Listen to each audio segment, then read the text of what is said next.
Halloween at the Maple Street Community Center was supposed to be calm. Low lighting, soft music, and a room full of retirees politely nibbling on cheese cubes. But give the over 50 crowd a costume contest, an open snack table, and a fog machine someone borrowed from their grandkids' garage band, and suddenly you've got a full-scale spooktacular uprising. 1 minute it's bingo. The next, Frank from accounting is breakdancing in a Dracula cape while someone's dentures take flight near the snack table. I only came for the cider. I left as the unofficial crisis manager for a conga line gone rogue. Settle in, my friend. This Halloween party proves the golden years still sparkle and occasionally smoke. I wasn't planning to attend the Maple Street Seniors Halloween Bash this year. Honestly, I'd been dodging it since 2018, the year Gladys Simmons tried to summon Elvis during karaoke and nearly short-circuited the sound system. But Linda, in her infinite helpful wife wisdom, had volunteered both of us to assist with setup, which is married people code for Henry. You're working this event whether you like it or not. So, there I was at 3 p.m. on Halloween afternoon, dragging folding chairs across the community center floor, while Linda directed operations with the precision of a general and the politeness of a tea party hostess. "Henry, can you make sure the snack table is symmetrical?" she said, waving a tray of miniature pumpkin muffins. "Symmetrical?" I grunted, adjusting a plastic cauldron of pretzels. "Linda, it's snacks, not Stonehenge." "People notice these things," she replied firmly. "They really don't," I muttered, but too quietly for her to hear over the sound of spooky playlist testing in the background. Someone's grandchild had clearly made it. We were alternating between Monster Mash and inexplicable dubstep. The room smelled of cinnamon potpourri, sugar cookies, and a hint of floor wax, comforting in a retirement home chic kind of way. Streamers hung from the ceiling, and someone had taped paper bats to the exit signs, which felt like a mild fire hazard, but I was too tired to fight that battle. Daisy wasn't allowed inside the event, but she sat outside the glass doors, staring in through the window like a disappointed chaperone. Every so often, she'd sigh dramatically. "I swear that dog disapproves of social gatherings." "Smile, Henry," Linda said, fluffing a bowl of candy corn. "It's Halloween. You love Halloween." "I love candy," I corrected. "Halloween's the price of admission." That earned me the look, the one that says, "Behave, or you're volunteering for cleanup too." By 4 o'clock, the guests began trickling in. And let me tell you, if you've never seen a room full of 50 to 70-year-olds commit to costume themes, you've missed a rare art form. Gladys arrived first, dressed as Cleopatra, complete with eyeliner so sharp it could file taxes. Behind her came Frank, who'd gone full Dracula, but apparently didn't know you're supposed to wear the fake teeth, not chew on them. "Evening, Henry," he called, fangs half in, half out. "Ready to boogie?" "Define boogie," I said. Then came Marlene in a witch hat the size of a patio umbrella, Gerald in a surprisingly tight Elvis jumpsuit, and Edith and Ron, matching peanut butter and jelly sandwiches. Linda clapped her hands. "Everyone looks wonderful." Wonderful was one word for it. Dazzling, slightly alarming, and mildly orthopedic were others. By the time the DJ, yes, DJ Earl, age 72 and proud of his vinyl collection, hit the first note of Ghostbusters, the dance floor was officially open for business. I stationed myself safely behind the punch bowl. It was labeled apple cider, family friendly, which made me suspicious because any label that insists something is family friendly usually isn't. Sure enough, within 15 minutes, I watched Gerald spike his own cup with something from a suspicious silver flask. "Secret ingredient?" I asked. "Liquid confidence," he said, winking. Linda floated by in her fairy costume, complete with glitter wings that had already taken out two unsuspecting partygoers. "Henry, why aren't you dancing?" "Because I'd like to see another sunrise," I said. She rolled her eyes.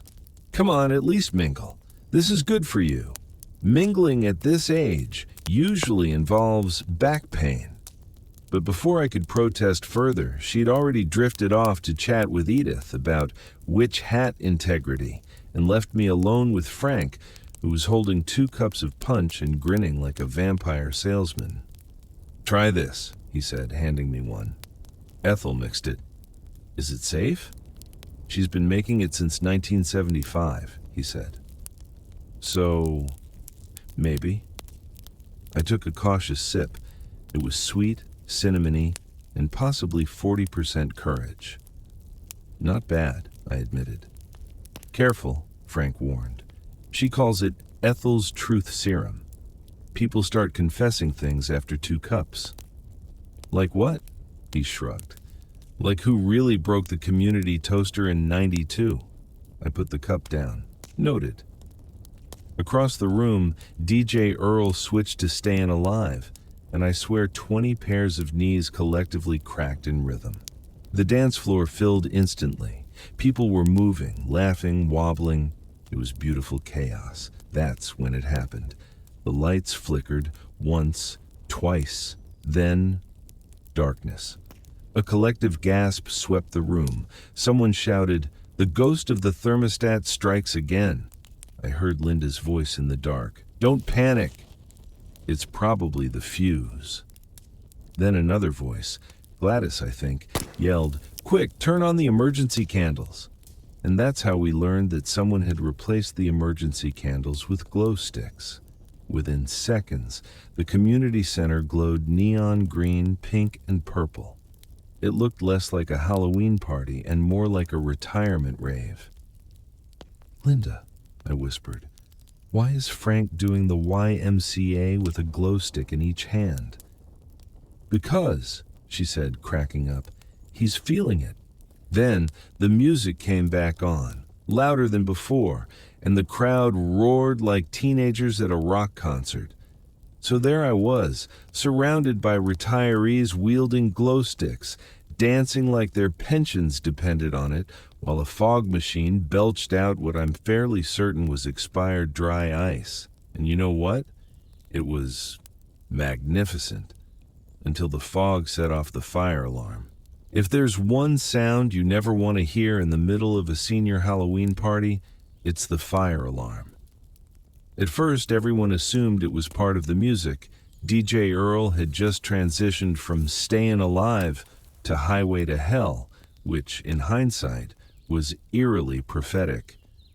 But when the shrill beeping cut through the fog and the exit lights began strobing like a disco on espresso, the realization hit us all. This was not part of the playlist.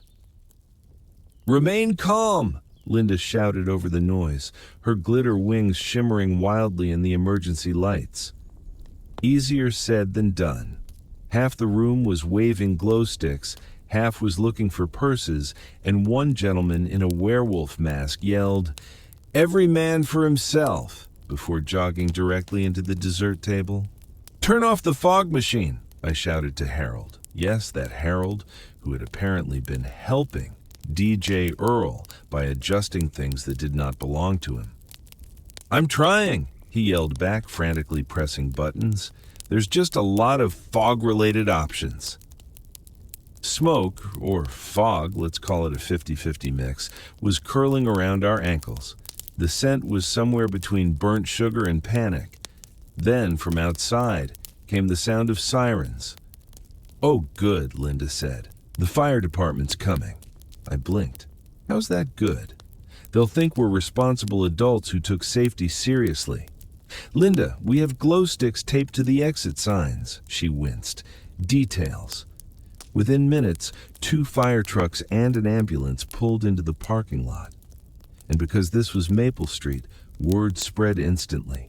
Retirees who'd gone home early started driving back, because nothing spices up bingo night like potential arson.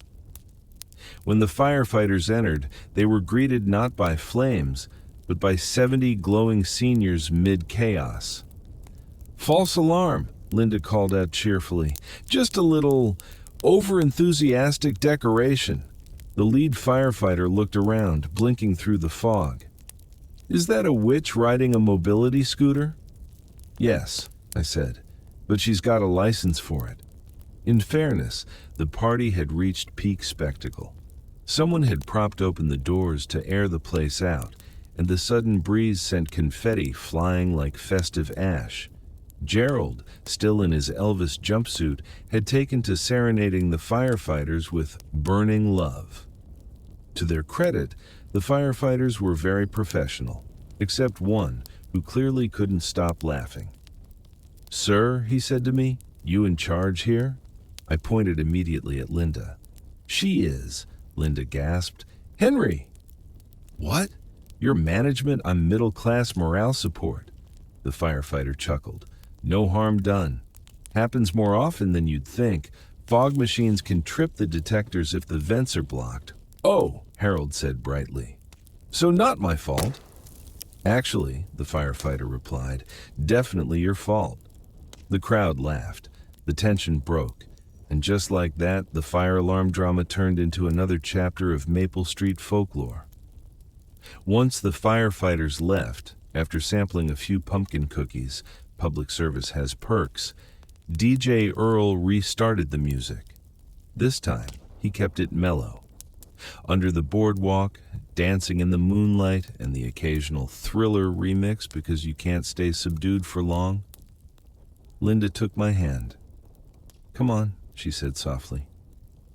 I hesitated. "You sure your wings are fire code compliant?" "Dance with me, Henry." There's no arguing with that tone. We joined the others on the dance floor. The lights glowed softly, the fog had mostly cleared, and for a moment it was, dare I say it, perfect. Everyone was smiling. No one was panicking. Even the glow sticks looked less like emergency flares and more like tiny wands of happiness. Frank twirled Gladys under the disco ball. Edith's peanut butter costume had partially deflated, but she was still having the time of her life. Harold had found a tambourine from somewhere and was playing it with alarming enthusiasm, and Linda, my beautiful, sparkling wife, was laughing so hard she could barely keep her balance. "This," she said between giggles, "is exactly how I wanted tonight to go." "Linda," I said, "we were almost on the evening news." She smiled. "Exactly." We danced until the music faded and the last of the cupcakes disappeared. By the time we helped clean up, it was nearly midnight. Most of the seniors had gone home, chattering excitedly about the Great Maple Street Fire Drill. A few even suggested making it a tradition. Harold, of course, was still tinkering with the fog machine. "Next year," he said, "I'm bringing lasers." "Next year," I said, "I'm bringing insurance paperwork." We loaded the leftover decorations into boxes and turned off the lights. Outside, the street was quiet. The fire trucks were long gone, the stars were bright, and the night air smelled of cinnamon, laughter, and a hint of burnt extension cord. Linda squeezed my arm. "See? You had fun." "I had an experience," I corrected. "Fun is the word people use when there aren't firefighters involved." She chuckled, slipping her hand into mine. "You're impossible." "True," I said, "but you love me for it." As we walked to the car, we passed Daisy in the passenger seat, sound asleep, head on the dashboard, wearing a glow stick like a Medal of Honor. Linda smiled. "You know, we should do something nice for the seniors next year. Maybe a calm gathering." "Movie night," I opened her door. "Define calm." She thought about it. "Less fire. Same amount of snacks." "That I can live with." Of course, that was before Harold decided to improve next year's movie night with interactive special effects. After the great fire alarm incident of last Halloween, the Maple Street Seniors Committee decided to dial things down this year. The phrase low risk was tossed around a lot. There were official memos, safety checklists, and one meeting entirely dedicated to fogless entertainment. Linda naturally volunteered us again. "It'll be a calm evening," she promised. "Just a movie, a few snacks, maybe some cozy cocoa." I eyed her suspiciously. "That's what you said before the Great Glitter evacuation." "This time," she said confidently, "Harold's not in charge." That turned out to be partially true. Harold wasn't technically in charge, but he was advising on ambiance, which is like saying a raccoon is supervising your garbage cans. The night of movie night arrived with suspiciously perfect weather. Crisp air, clear skies, and just enough chill to justify extra marshmallows in the cocoa. The community center had been transformed into a cozy little theater. Folding chairs were arranged in neat rows, a big screen hung from the wall, and a popcorn machine in the corner filled the air with buttery temptation. Linda was buzzing with excitement. "Isn't this wonderful? Look how peaceful it feels." "It's too peaceful," I said. "Something's off." "Henry," she warned, "if you jinx this, you're doing all the cleanup yourself." The seniors began filing in. Gladys in a sparkly scarf, Frank wearing a blanket cape for dramatic flair, and Edith carrying an entire Tupperware tub labeled "Emergency Brownies." Gerald had brought a pillow. For his back, he said, but I suspected a mid-movie nap was in the works. DJ Earl was there too, in charge of the sound system, because apparently, once you're the town's only person who can operate a laptop, you're booked for life. I looked around and, against all odds, had to admit, it was nice. Warm lighting, soft chatter, no fog machine in sight. Even Harold was behaving, sitting quietly in the back with what appeared to be a thermos of cocoa. Linda whispered, "See? Peaceful." I nodded, cautiously sipping my own cocoa. Almost suspiciously peaceful. The movie began. Casper, because nothing says senior comfort like a friendly ghost with boundary issues. The crowd awed in unison when the cartoonish specters appeared. A few people clapped when the lights dimmed. 20 minutes in, I started to relax. The story was wholesome, the cocoa was hot, and Daisy, allowed inside this time under the emotional support clause, was snoozing happily at my feet. Then, about halfway through, the power flickered. A small ripple of murmurs spread through the audience. "Relax, folks," I said. "It's probably just..." And then the screen went dark. Total blackout. A few gasps. Someone dropped a brownie. Linda sighed. "Henry, say it with me. Not your fault." "Not yet," I said, "but I can feel it warming up." A flashlight beam cut through the darkness. Harold's voice followed it. "Don't worry, I've got backup power." Linda groaned. "Oh no." Within seconds, a faint humming began from the back of the room. Then, a brighter light flicked on, not from the ceiling, but from Harold's backpack. "What is that?" I asked. "Portable generator," he shouted proudly. "Runs on rechargeable batteries and optimism." "Optimism isn't an energy source, Harold. It is if you believe hard enough." The machine buzzed louder, and then, miraculously, the screen flickered back to life. The crowd cheered. "See?" Harold said. "I told you I've got this handled." He did not have it handled, because 10 minutes later the generator began to evolve. First came the flickering, fine, normal. Then the faint smell of toasted plastic. Then the screen image started stretching, as though Casper himself had hit a growth spurt. "Harold," I said, "why does the ghost look 9 feet tall?" "Maybe it's widescreen mode," he said cheerfully. Maybe it's meltdown mode. Before I could stop him, Harold adjusted something, and suddenly the projector beamed a massive distorted image across every wall. Casper's smiling face now spanned the entire community center, flickering like a benevolent haunt. And then the sound system went rogue. The movie audio slowed down until Casper's friendly "hi" became a deep demonic "hi" that echoed like a horror trailer. The crowd gasped. Daisy started barking. Gladys screamed, "He's possessed," and threw her popcorn at the screen. Linda grabbed my arm. "Do something." "Like what? Perform an exorcism?" Harold, still unfazed, was fiddling with the controls. "I can fix it. It's just a little static." A spark jumped, the generator popped, and just like that, the giant ghost vanished, leaving behind a puff of smoke and the faint smell of singed hope. Silence. Then Frank, bless him, started clapping. "Best 3D movie I've ever seen." The room erupted in laughter. Even Linda was laughing so hard she had tears in her eyes. "Well," she said between giggles, "it wasn't boring." DJ Earl rebooted the sound system, the lights came back on, and the rest of the night went surprisingly smoothly. Harold was banned from technical assistance, and Daisy earned a round of applause for protecting the popcorn supply. As people began to leave, everyone agreed it had been the most memorable movie night yet. Someone even suggested doing a double feature next month. Linda turned to me, smiling. "See?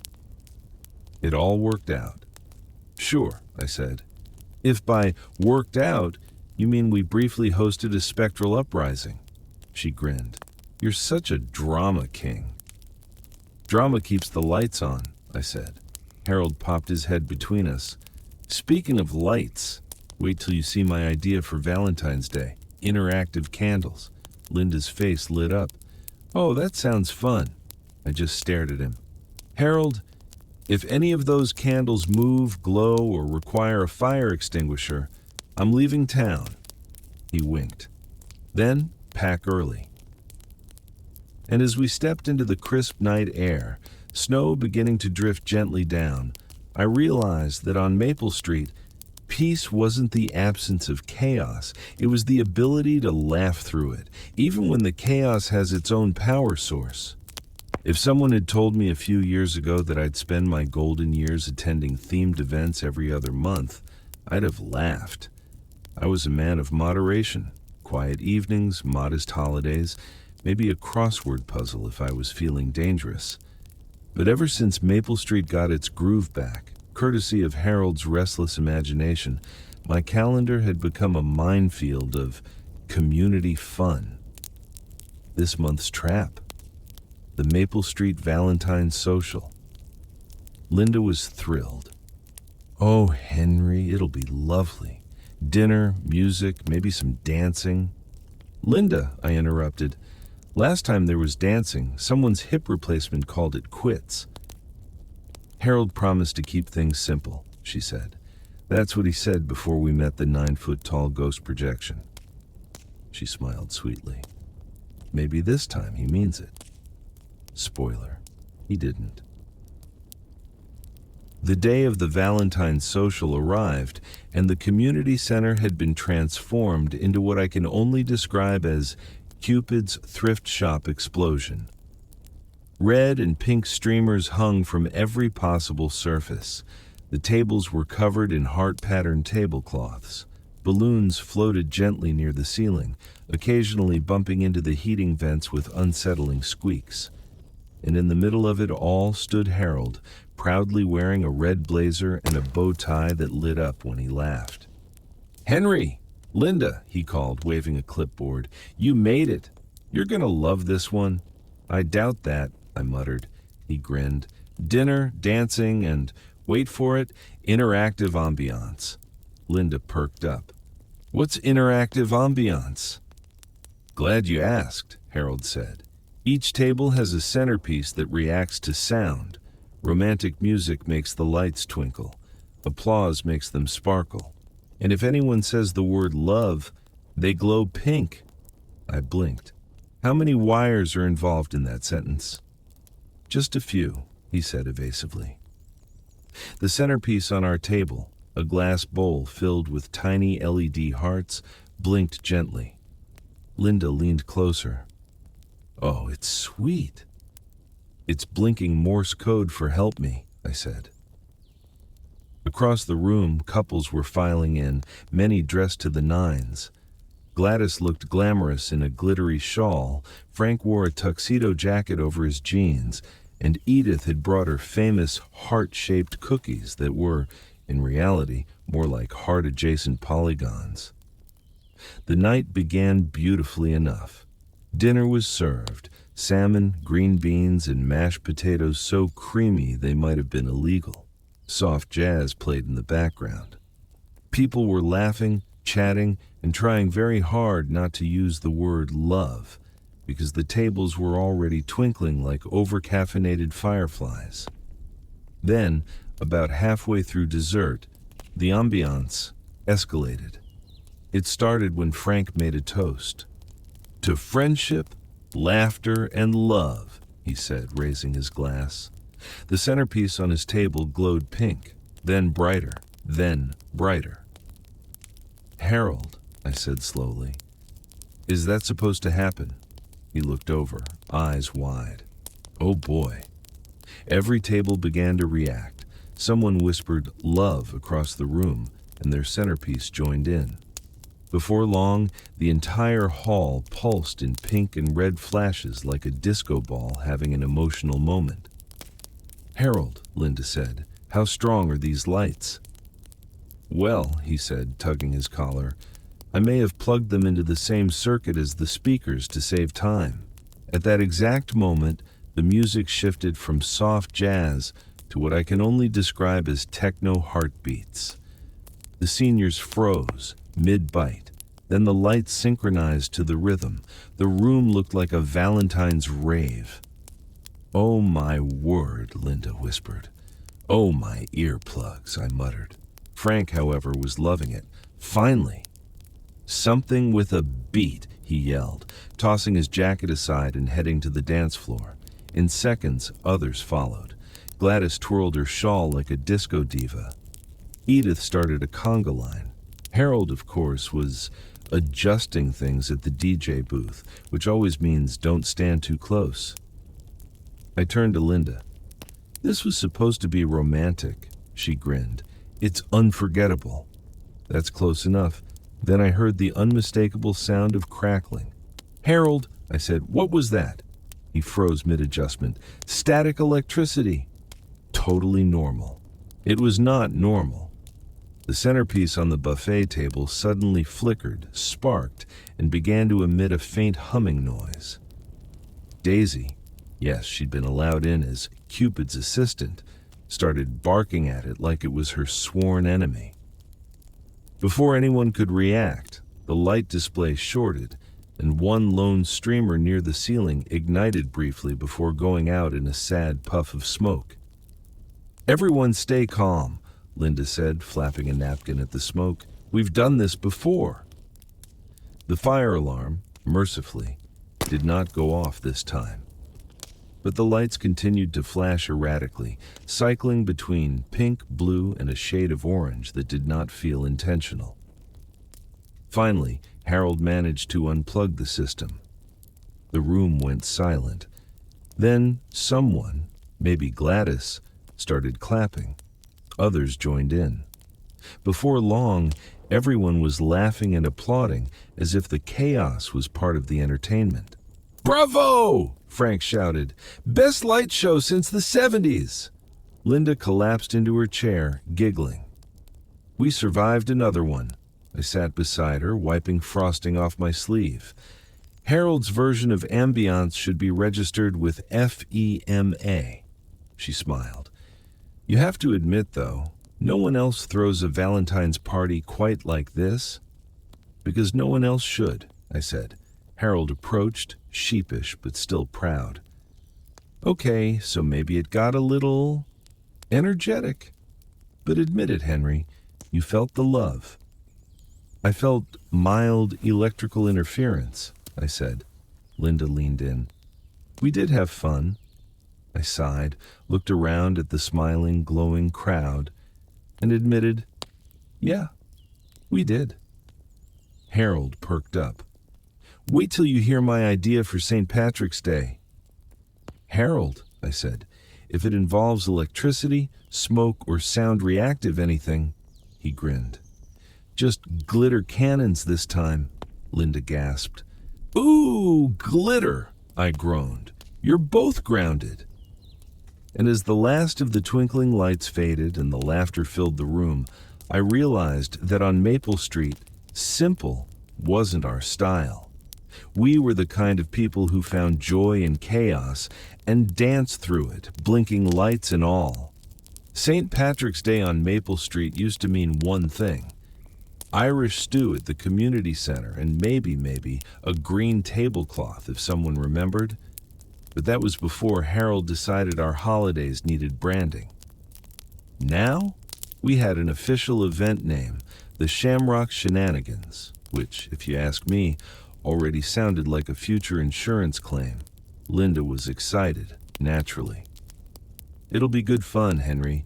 Music, dancing, maybe a little Irish trivia. Harold says he's toning it down. This time I looked up from my coffee. When Harold says toning it down, he means fewer sparks, not none. She smiled, patting my hand. You worry too much. That was statistically correct, but it's also the only reason our house still has a roof. When we arrived at the community center that evening, the place looked like a leprechaun had exploded. Green streamers draped over the doors, shamrock garlands hung from the ceiling, and the floor shimmered faintly, as though Harold had discovered a way to weaponize glitter. Harold himself was wearing a green tuxedo jacket, a fake red beard, and a top hat large enough to host a small ecosystem. Top of the evening, Henry, he called cheerfully. Ready for some Irish magic? Define magic, I said warily. He grinned. This year I've combined light, sound, and fog, safely, for an interactive Irish pub experience. The more people dance, the greener the room glows. Harold, I said, this isn't river dance, it's retiree dance. We don't need the floor responding to movement. Linda elbowed me gently. He's just trying to make it fun. Last time he tried that, we glowed pink for 3 weeks. Still, I had to admit the setup was impressive. Tables were decorated with golden coin centerpieces, shamrock cupcakes gleamed under string lights, and the punch, bright green and suspiciously fizzy, was labeled Leprechaun Elixir, non-combustible. DJ Earl had even dusted off his collection of Irish tunes, including an enthusiastic remix of Danny Boy that was equal parts heartwarming and alarming. Guests arrived in their best green attire. Gladys wore a sequined dress that could signal satellites. Frank sported suspenders and a novelty bow tie that flashed in time with the music. Edith had a headband with springy shamrocks that bounced every time she sneezed. And then there was Gerald, back again, this time as Irish Elvis. I didn't even ask.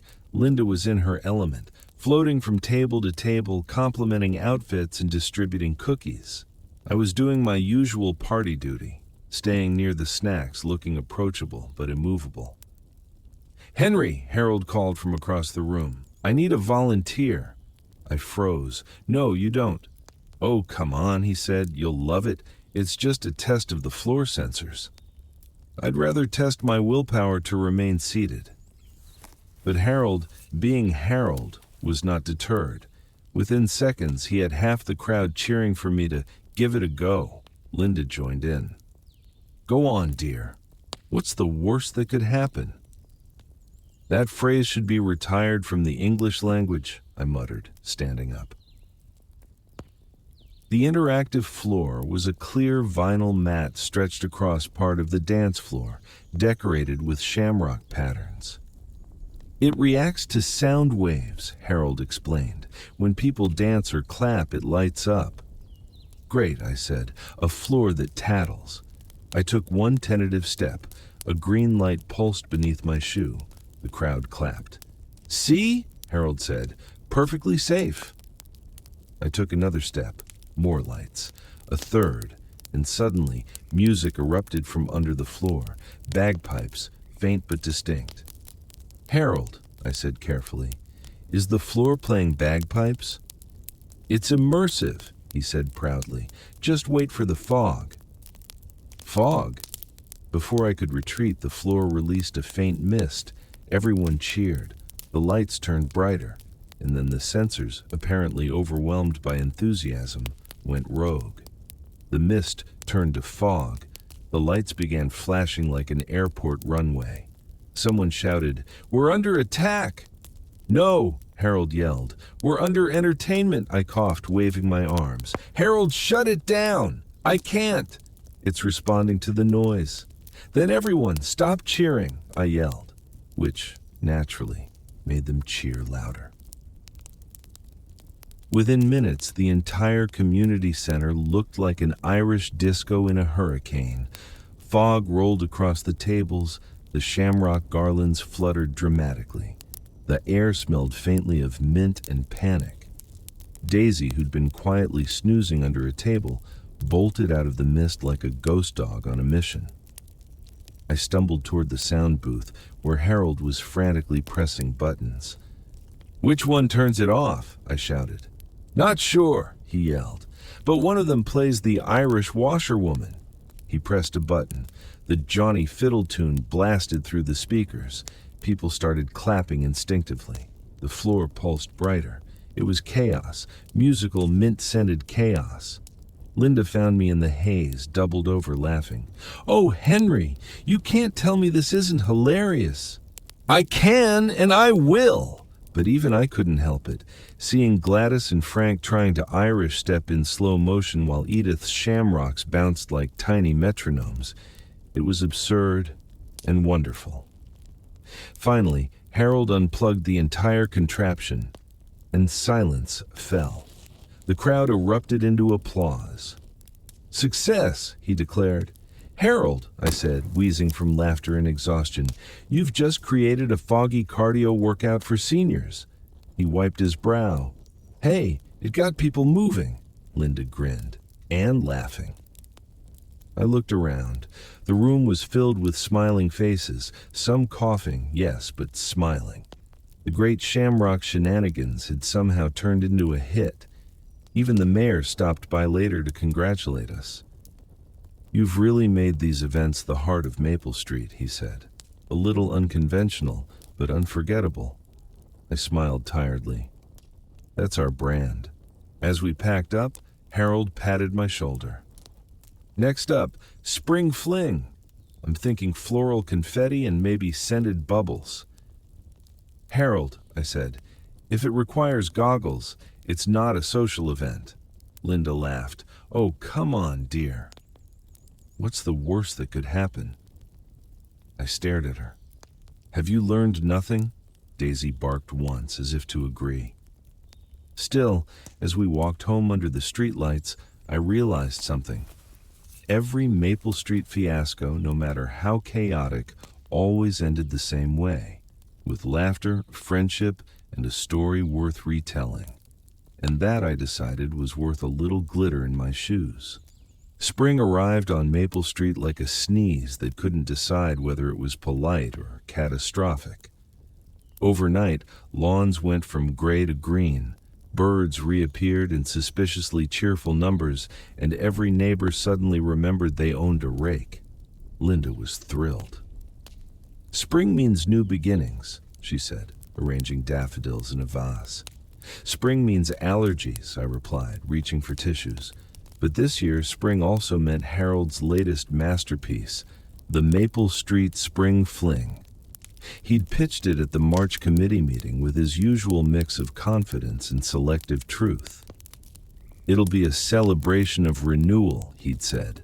"Flowers, laughter, fresh air, and nothing that involves sparks, fog, or power surges." I raised a hand. "That sounds suspiciously healthy, Harold.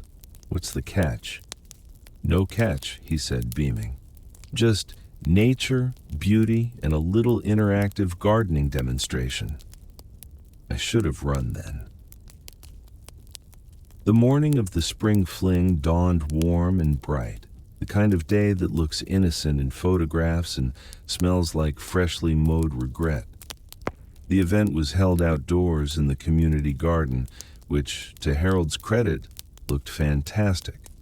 Colorful tents lined the paths, each one decorated with paper flowers and twinkly lights.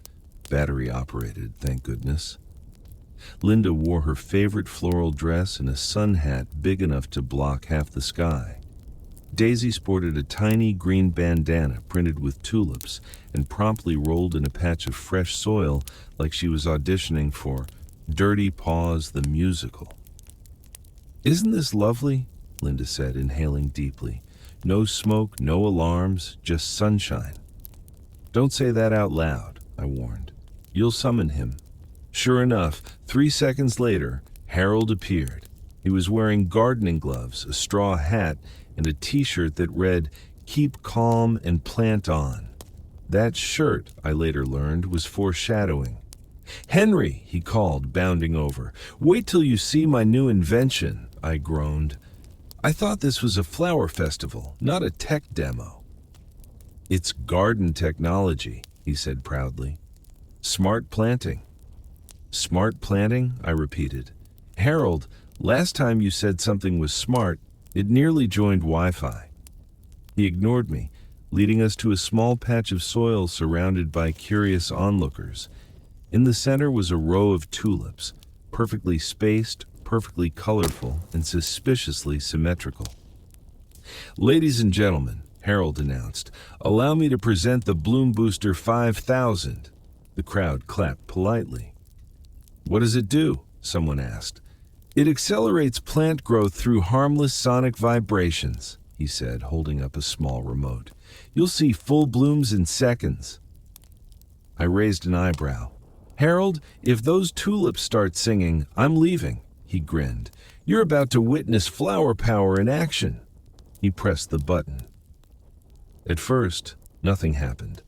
Then the tulips began to tremble gently. A low hum filled the air. The petals quivered. The crowd oohed and awed.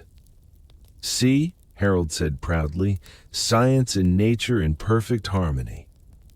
Then came the pop, followed by another and another. Within seconds, tulip petals shot into the air like botanical confetti. Gasps rippled through the crowd as pink, yellow, and red fragments rained down. "Harold," I said, blinking through the floral fallout, "your tulips just detonated." He frowned at the remote. Maybe too much vibration." Linda was trying very hard not to laugh. "Oh, Henry, look at the bright side. It's festive." "Festive?" I sputtered. "We just witnessed petal-based pyrotechnics." Kids were chasing tulip pieces like snowflakes. The mayor, wiping pollen off his glasses, said diplomatically, "Well, that was colorful." Harold waved off the concern. "It's all part of the demo. A little spontaneous composting." "Spontaneous combustion," I muttered. The chaos, as usual, only grew from there. Next came the make-your-own flower pot table, where Edith accidentally glued her purse to a ceramic vase. Then the seed toss booth, which Frank misunderstood as a seed dodgeball game. And finally, the herb guessing challenge, which ended when Gladys mistook a sprig of parsley for cilantro and declared, "It tastes like betrayal." Despite it all, or maybe because of it, the event was a hit. People were laughing, eating cookies, and taking selfies under a large "Spring Has Sprung" banner that had clearly been printed in Harold's basement. Linda beamed. "It's our best one yet," I sighed. "It's definitely the most fragrant." Daisy sneezed in agreement, sending a small puff of pollen into the air. Just as things were calming down, Harold jogged over again, grinning ear to ear. "Good news," he said. I've recalibrated the bloom booster. This time, it'll be perfect. No, I said, no more boosting. The tulips are gone, Harold. You've crossed into the realm of floral warfare. But he was already pressing the button. This time, instead of exploding, the ground began to rumble. The crowd gasped. Then, to everyone's astonishment, a single daffodil shot up from the soil like a botanical geyser. It grew to a full foot tall, bloomed gloriously, and immediately tipped over into the punch bowl. Harold threw his arms wide. Success! I rubbed my temples. Harold, you've created the world's first self-destructive daffodil. Linda was doubled over laughing. Oh, Henry, you have to admit, it's impressive. It's something, I said. The mayor, who had quietly retrieved the daffodil from the punch bowl, declared it best in show and stuck it in a mason jar for display. And that's how Harold, against all odds, won first prize at the Spring Fling for innovation in horticulture. Later that afternoon, as the sun set and volunteers cleaned up confetti, petals, and one suspiciously sticky trowel, Linda and I sat on a bench watching Daisy dig happily in the grass. You know, she said, for all his chaos, Harold does make life exciting. He also makes the fire department's year-end report longer, I replied. She chuckled. Oh, come on, admit it. You had fun, I smiled despite myself. All right, I'll give him this. No one else could turn gardening into a spectator sport. She leaned her head on my shoulder. That's why we love Maple Street. As we sat there, a stray tulip petal fluttered down from a tree and landed in my lap. I sighed. Still falling, I muttered. Linda laughed. Consider it nature's confetti. Harold passed by carrying a box of his equipment. Next stop, Summer Splash Bash, he called. Harold, I said, please tell me that's not water-based. He winked. Only partly, Linda smiled dreamily. Oh, that sounds fun. I closed my eyes. I miss winter. And Daisy barked, which I'm pretty sure meant, brace yourself, Dad. Summer on Maple Street doesn't ease in. It pounces. One day you're sipping tea under a lilac bush. The next you're melting into your lawn chair wondering if sunscreen counts as a beverage. Linda loved summer. She called it lemonade weather. I called it the annual mosquito buffet. But the real heat wave came from Harold's latest masterpiece, the Maple Street Summer Splash Bash. He pitched it at the June meeting like a man unveiling fire for the first time. Picture this, he said, arms wide. Sunshine, sprinklers, slip and slides, water balloons, fun for all ages, especially those of us who remember when water balloons were still legal. I raised my hand. Define fun, he grinned. Safe hydration with style, Linda clapped. Oh, that sounds delightful. We could all use some cooling off, I muttered. We could also use a professional safety inspector. Harold ignored that part. Brighton, eh? The day of the event dawned blistering hot. The air shimmered like soup. The pavement could have fried an omelet, and even Daisy gave up chasing squirrels to lie under a fan and judge humanity. The community park had been transformed into a suburban water park. Plastic pools glistened in the sun, sprinklers wobbled across the grass, and at the center of it all, stretching like a glittering blue runway, was Harold's pride and joy.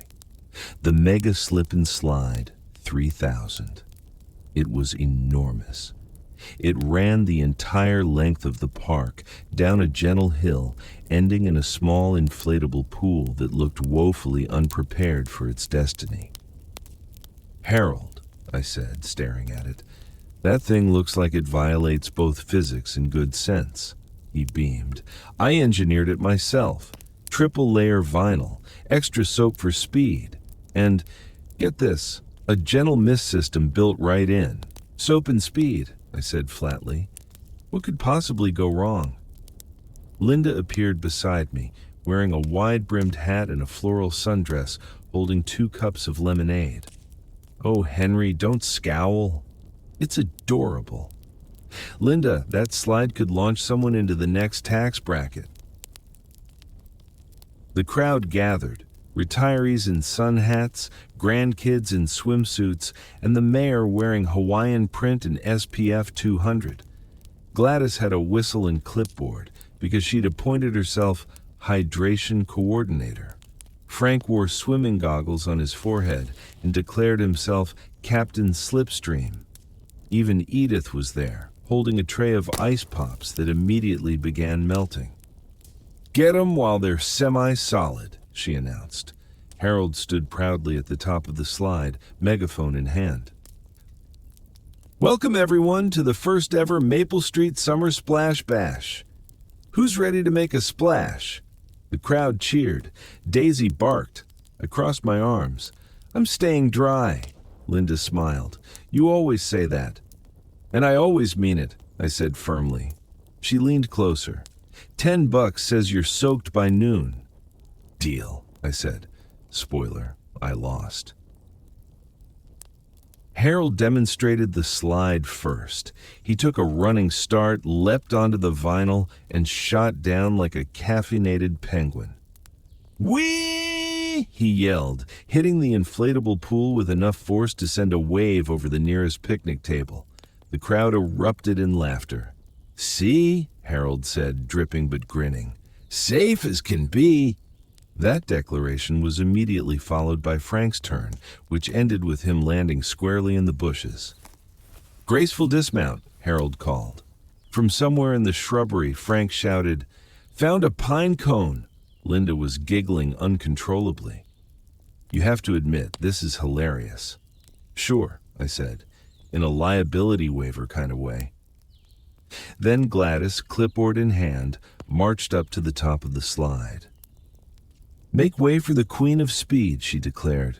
She flew down faster than physics should allow. Her sun hat didn't even make the journey. It hovered mid-air before landing gently on Daisy's head. When Gladys reached the bottom, she threw her hands up. 10 out of 10. Would recommend." By now, the crowd was chanting for more volunteers. Kids, grandparents, the mayor.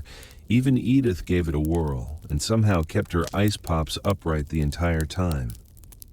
The park was alive with laughter, water, and the faint sound of squeaky flip-flops.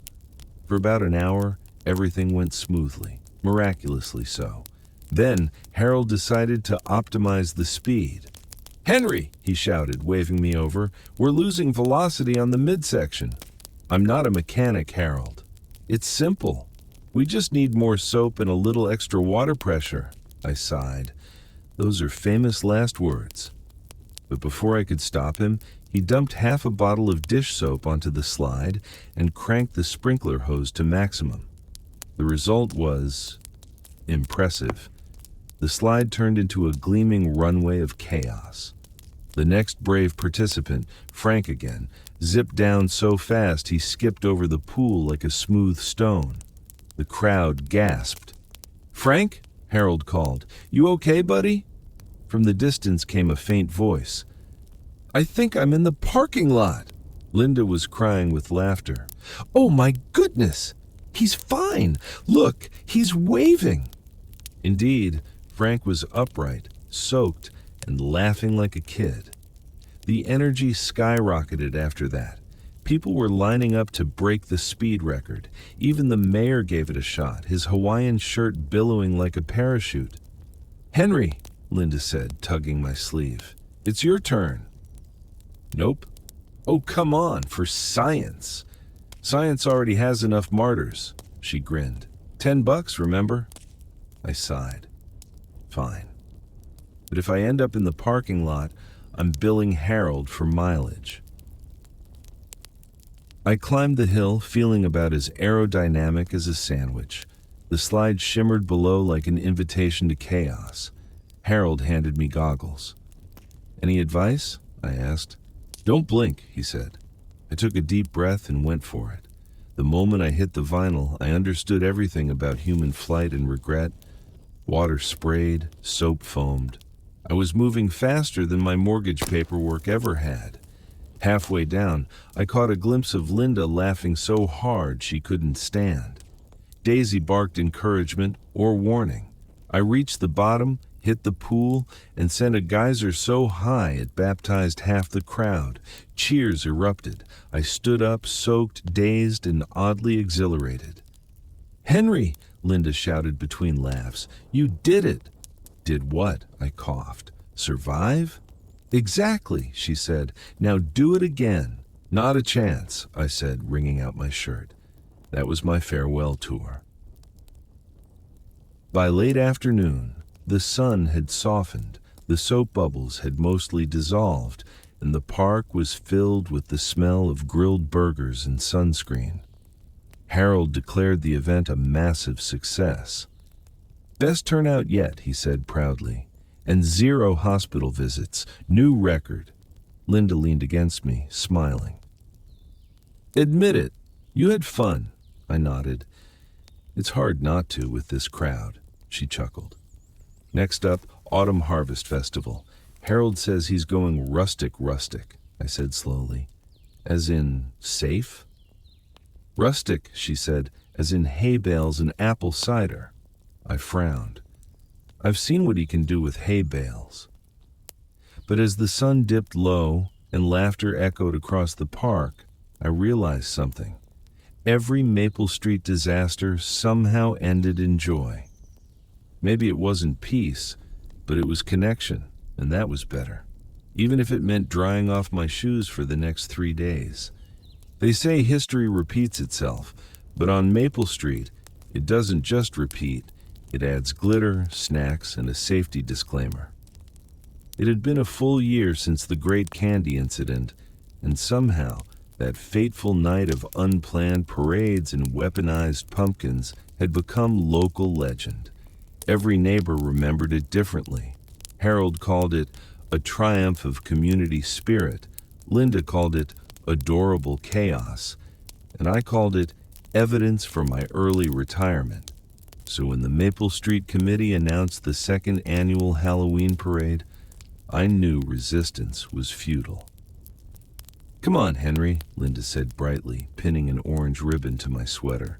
"You're practically a local celebrity. They want you to lead the parade again."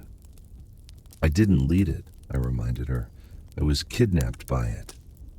"You walked in front, didn't you?" she said, "after Harold handed me a tuba." "Exactly," she said, smiling. "Natural leadership." Daisy barked from the couch, wearing the ghost bandana Linda had bought her. If dogs could roll their eyes, she would have. By 5 p.m., Maple Street was unrecognizable. Pumpkins on every porch, fake cobwebs strung between mailboxes, and children in costumes swarming like adorable locusts. The air smelled of caramel, cinnamon, and faintly of burnt sugar from last year's mishaps. I was stationed on parade prep duty, which, according to Linda, meant stand here and look encouraging. Harold, naturally, was in charge of float coordination. "Henry," he called, jogging over in a cape made of orange tulle. "Big year, my friend. We've upgraded everything." "That sentence terrifies me," I said. "Relax. No fog machines this time. I went eco-friendly, biodegradable confetti." Harold," I said slowly, "please tell me that doesn't mean glitter again." "Of course not," he said. "It's shimmer dust." Linda clapped her hands. "Oh, that sounds festive." "It sounds like a crime scene," I muttered. The parade lineup was, in fairness, spectacular.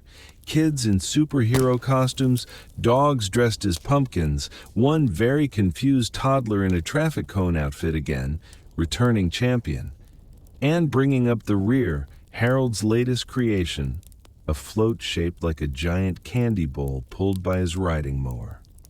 He called it Sweet Victory. I called it Tempting Fate. "All right, Grand Pumpkin," Harold said, slapping my shoulder. "You ready to lead us again?" "I'm not the Grand Pumpkin anymore," I said. That title was honorary. He grinned. Not anymore. We printed badges.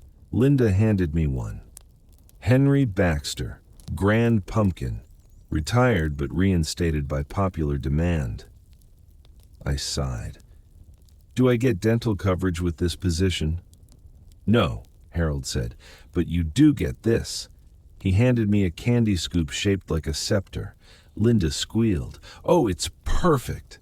It's ridiculous, I said. Same thing, she said cheerfully.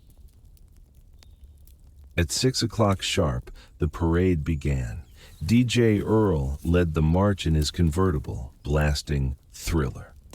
Behind him came the costumed kids, the dogs, the candy float, and then me, waving awkwardly, holding the candy scepter, trying not to trip over my own sense of dread. The crowd along the sidewalks cheered. Go Grand Pumpkin, someone yelled. Love your cape, another shouted. I didn't have a cape. Harold had attached one when I wasn't looking. Linda, walking beside me, was radiant in her witch hat, smiling and tossing candy to the kids. Daisy trotted proudly beside her, wagging her ghost bandana like a banner. For about 10 minutes, it was perfect. Genuinely perfect. Then Harold's float malfunctioned. It started with a faint whirring, then a buzzing. Then, like a firework made of bad decisions, the confetti cannon mounted on the candy bowl fired, directly upward. A burst of gold and orange shimmer dust filled the air. The crowd gasped, then cheered. See? Harold called. It works. And then it kept working. Boom, boom, boom. Confetti poured down like a sparkling storm. Children squealed, parents clapped, the mayor took pictures. Meanwhile, I was coughing up biodegradable sparkle. Harold, I yelled over the chaos, turn it off. I can't. It's on celebratory mode. What does that even mean? It means it's festive until the battery dies. By the time the confetti finally sputtered to a stop, Maple Street looked like a snow globe had exploded. Linda was laughing so hard she could barely breathe. Oh, Henry, look at Daisy. Daisy was completely gold, sparkling, glorious. She looked like the world's most enthusiastic trophy. The kids crowded around her chanting, Golden Ghost, Golden Ghost. Even I couldn't stay mad. Well, I said, at least it wasn't the fog machine. The mayor, brushing glitter off his clipboard, smiled. Another unforgettable event, Mr. Grand Pumpkin. I groaned. Please don't make that my legacy. Too late, he said. You're Maple Street tradition now. That night, after the parade ended and the last of the candy wrappers were swept away, Linda and I sat on the porch watching the stars through a faint golden haze. Daisy dozed at our feet, still faintly shimmering. Linda sighed happily. You know, it turned out beautifully. Sure, I said. If you ignore the part where I sneezed sparkles. She smiled. You love it. I tolerated enthusiastically. She rested her head on my shoulder. Same thing. Across the street, Harold waved goodnight, his candy float parked in the driveway, still twinkling faintly like a sleeping dragon. Think he'll tone it down next year? Linda asked. No, I said immediately. He'll build a marching band float with fireworks. You're probably right, she said. Definitely right, I said. And you know what? She smiled. What? I looked at our street, still glowing faintly with confetti in the lamplight, and felt a warmth that had nothing to do with cocoa or candlelight. I can't wait. I should have known something was brewing when Linda started measuring the garage. That's never a good sign. Why? I asked, sipping my coffee. Are you holding a tape measure and whispering numbers at the drywall? She looked up, eyes twinkling. Don't worry, dear. It's for a good cause. Those words always signal the opposite of don't worry. By noon, Harold's truck was in the driveway, loaded with props that looked like rejects from a haunted thrift store. Plastic skeletons, rubber bats, and what I later learned was a fog machine labeled New, Low Smoke Edition. "Henry," Harold called. "Guess what?" "I'm afraid to," I said. "We're turning your garage into the Maple Street haunted house." I blinked. "I'm sorry, what?" "Everyone voted on it," Linda said brightly. "It'll be a fundraiser for the community center roof repairs. We'll charge $1 per visitor." "Hold on," I said. "I didn't vote on this." "Oh, Henry," she said, patting my arm. "You were volunteered. That's how democracy works on Maple Street. If you're not at the meeting, you win." By the next day, my once respectable garage had been transformed into a scene straight out of a low-budget ghost movie. Plastic cobwebs hung from the ceiling, motion sensor ghosts dangled from string, and Harold was installing what he proudly described as immersive ambiance lighting. "Harold," I said, watching him connect a suspicious number of extension cords, "you promised. No sparks this time." He looked offended. I said no visible sparks. Linda came in carrying a basket of fake severed hands. "Aren't these fun?" she said. I backed up slowly. "That's a sentence I never want to hear again," she smiled. "They're rubber, Henry." "Relax. That's what you said about Harold's Christmas drones." Outside, Daisy was supervising from her post on the porch, tilting her head in judgment at every noise. I could tell she disapproved of this entire enterprise. "Daisy," I said through the open door, "if this goes wrong, we're moving." She wagged once, which I took as agreement. By Friday night, it was ready. The haunted garage of Maple Street had 3 attractions. 1, a tunnel of ghosts made from old bed sheets. 2, a fake graveyard with glow-in-the-dark tombstones. 3, and Harold's pièce de résistance, a motion-activated skeleton that jumped out and shouted, "Booyah!" "Catchy, right?" Harold said proudly. "It's yelling at people," I said. "That's not scary, that's cardio." Linda was already dressed for the part, a witch hat, black cloak, and about 6 necklaces that jingled whenever she moved. "It's all for charity," she reminded me. "Try to smile." "I'll smile when I get my garage back." The crowd began to gather just after sunset. Families, neighbors, and at least 20 giggling teenagers with phones ready to record their jump scares.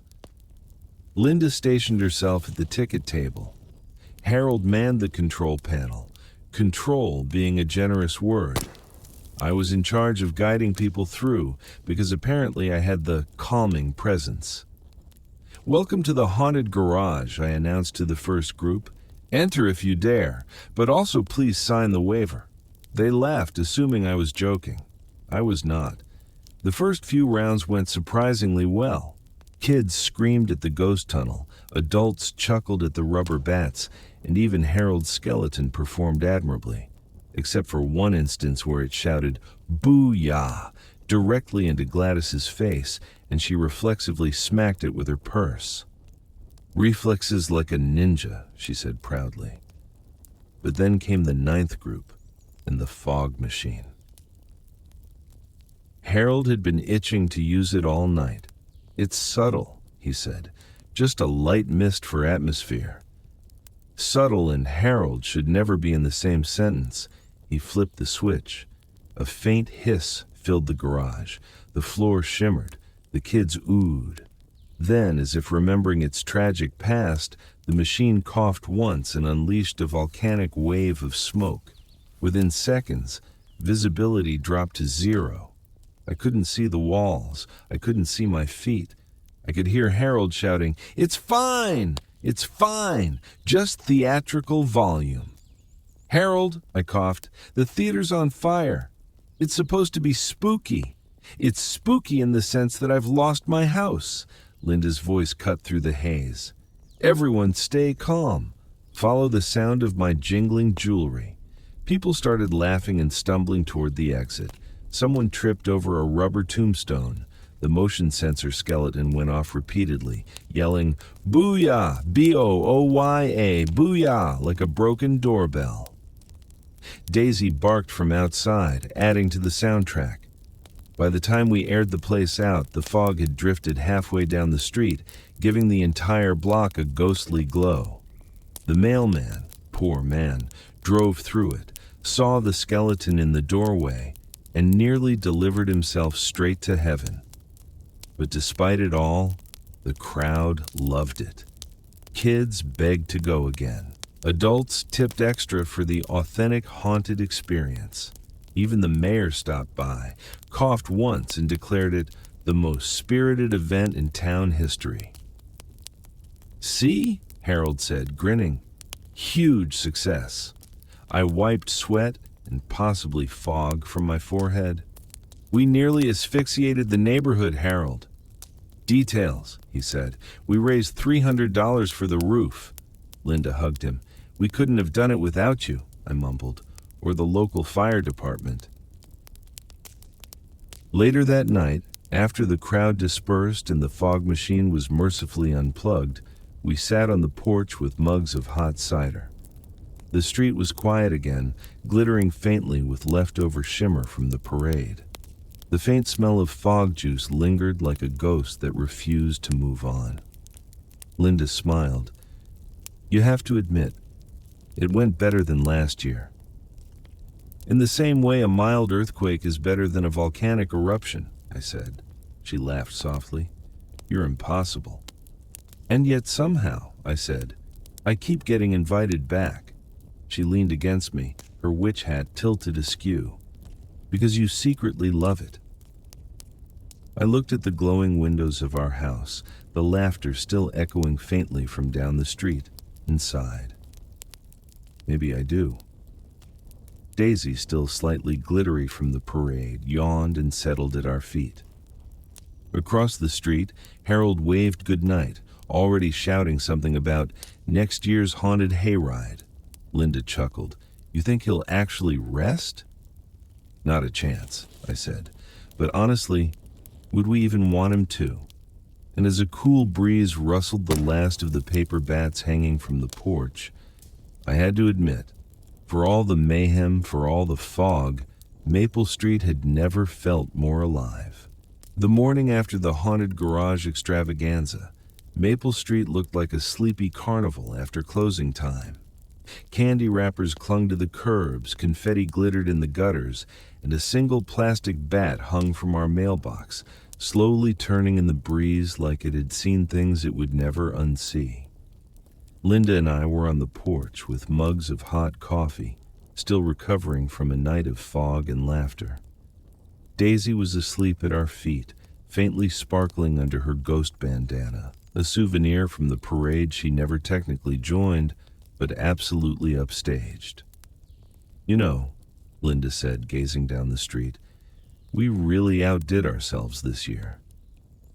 "We is doing a lot of heavy lifting," I said. "My main contribution was yelling, 'Turn it off,' every 10 minutes. She smiled. "That's an important job. Someone has to maintain order. I maintain order the way a broom maintains plumbing." She laughed, and for a moment, the house felt impossibly cozy, the way it always did after one of our Maple Street adventures. The faint hum of leaf blowers echoed down the block, and somewhere a crow cawed like it was narrating our suburban epilogue. Around 10 o'clock, there was a knock on the door. I opened it to find Harold, holding a clipboard and wearing his usual expression of triumphant exhaustion. His cape from the parade was gone, but the sparkle on his shoes told me it had not gone quietly. "Morning, Henry," he said cheerfully. "You ready for next year?" "Harold," I said, "I'm still trying to find my garage. I may need a sabbatical." He grinned. "Can't rest on your laurels, Grand Pumpkin." "I am not," I started, but it was too late. He handed me a laminated certificate that read, "Maple Street Hall of Festive Fame. Presented to Henry Baxter." in recognition of outstanding leadership, community spirit, and resilience under excessive glitter. Linda peeked over my shoulder. "Oh, Henry, look! You're official." "I'm officially exhausted," I said, "and possibly allergic to sparkle dust." Harold chuckled. "You're a legend, my friend. Kids were talking about you all night. The Grand Pumpkin. They think you're magic." "Magic?" I said. "Harold, I tripped over a plastic tombstone and spilled cider on my own shoe." "Exactly," he said. "Relatable magic." He clapped me on the back and headed off to help the mayor dismantle the candy float, humming "This is Halloween" as he went. Linda turned to me, beaming. "Well, Mr. Grand Pumpkin, how does it feel to be a local hero?" "Sticky," I said. "Everything in this house is slightly sticky." The rest of the day was slow, peaceful, and perfect. Neighbors wandered by, swapping leftover candy and stories from the night before. Gladys brought pumpkin bread. Frank stopped to show us photos of himself accidentally setting off the confetti cannon. Edith came by just to say, "Best haunted house ever."